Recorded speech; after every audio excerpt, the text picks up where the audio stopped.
सावधान होकर के जाना है यहाँ से, कहीं इधर उधर न ख्याल हो जाए। जन्म जन्म मुनि जतन कराही, अंत राम कहीं आवत नाही। यह मन इतना चंचल है, यह इंद्रियां इतनी चंचल है कि थोड़ा भी असावधान होंगे, अरे हारे पलट उड़ता कोस हजार पंख बिनु पलक में। कहाँ यह चला जाएगा, जाएगा तो अकेले नहीं जाएगा, आपको भी घसीट कर ले जाएगा। आपकी ताकत से ही ये जाएगा और आपसे भी पाप कराएगा, ऐसा है। भगवान ने कहा यह नहीं हो सकता, प्राण तो निकलेगा ही, लेकिन मेरी इच्छा है तो प्राण को शरीर में रख। का दूसरी शर्त मंजूर कर लीजिए, तब भी मैं प्राण को रखूंगा। का दूसरी शर्त क्या है? जब कभी मेरे शरीर से प्राण निकले तो जिस तरह से अभी आप मेरे सामने हैं उसी तरह से उस समय भी सामने हो जाएंगे, तब मैं शरीर में प्राण को रखूंगा। कहा बाली कितने जन्म के शुभ संस्कार से ऐसा संयोग तुम्हें जीवन में प्राप्त है कि अंत काल में मैं तुम्हारे सामने हूँ। ऐसी भावना तुम्हारी हर समय रहे कभी संभव नहीं, क्षण क्षण में मन की भावना बदलती रहती है। कुछ साधक मेरे से कहते हैं महाराज कभी तो ध्यान में बहुत मन लगता है, कभी मन पागल बना देता है, कहाँ से कहाँ चला जाता है। कभी तो नहा धो करके पवित्र होकर के बैठता हूँ तो भी ध्यान नहीं बनता है, कभी तो भैंस की पीठ पर रहता हूँ तो भी ध्यान बन जाता है। कमाल हो गया, जहीं तहीं ध्यान बन जाता है, खाते पीते ध्यान बन जाता है, कभी नहा धो करके भी नहीं बनता है। इसका कारण क्या है? तब मैं बतला देता हूँ कारण यही है, चक्रवत परिवर्तन ते दुखान च सुखान च। जैसे गाड़ी का पहिया ऊपर से नीचे, नीचे से ऊपर चलते रहता, उसी तरह से तीन गुणों का प्रवाह चक्रवत मानस पटल पर चलते रहता है।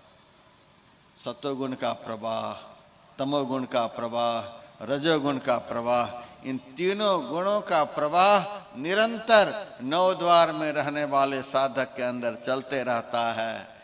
कभी कभी सत्वगुण के प्रवाह में आप हैं तो आप विष्ठा के ढेर पर भी बैठे हैं तो भजन बन जाएगा।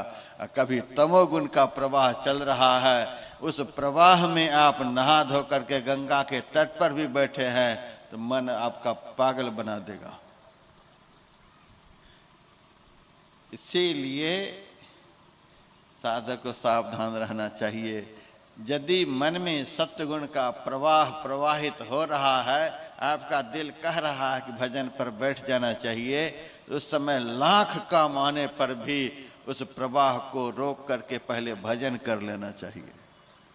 लेकिन उस प्रवाह को आदमी ठुकरा करके धंधों में फंस जाता है। अभी बैठ जाऊंगा तो ये काम है, वो काम है, वो काम है।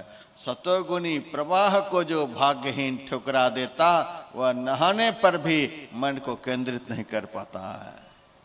इसीलिए जब कभी दिल से भजन की इच्छा सतोगुण के प्रवाह के कारण जागृत हो जाए तो जहां वह प्रवाह प्रवाहित हो वहीं बैठ जा, वहीं भजन बनेगा। उस प्रवाह को ठुकरा देने के बाद फिर तो भारी मुश्किल है।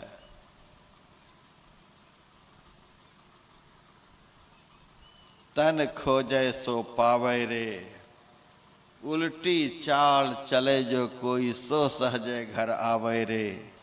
इसी भजन में है तीनों गुण सहजे सत राखे।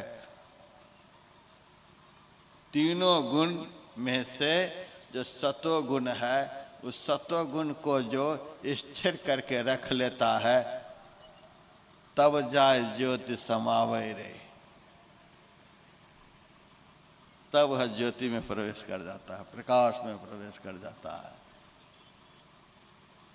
नौ द्वार में प्रवाह को रोकने की ताकत नहीं होती है।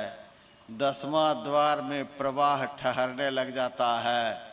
10वां द्वार को पार कर जाने के बाद तब उस प्रवाह पर उसका अधिकार हो जाता है, तब वह सतोगुण में जीता है। 10वां द्वार में प्रवेश करने वाला रजोगुण तमोगुण का त्याग करके सत्वगुण के प्रवाह को पकड़कर उसमें भजन करता है। 9 द्वार में तो कभी दैव योग से, सद्गुरु की कृपा से सत्वगुण का प्रवाह टकरा जाए तो टकरा जाए, नहीं तो बाबा ध्यान में मन नहीं लगता है, कभी मन भाग जाता है, कभी स्थिर हो जाता है, ऐसा ही चलता रहेगा।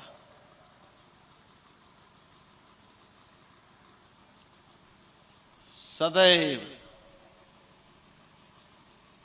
सत्य गुण में जीना है।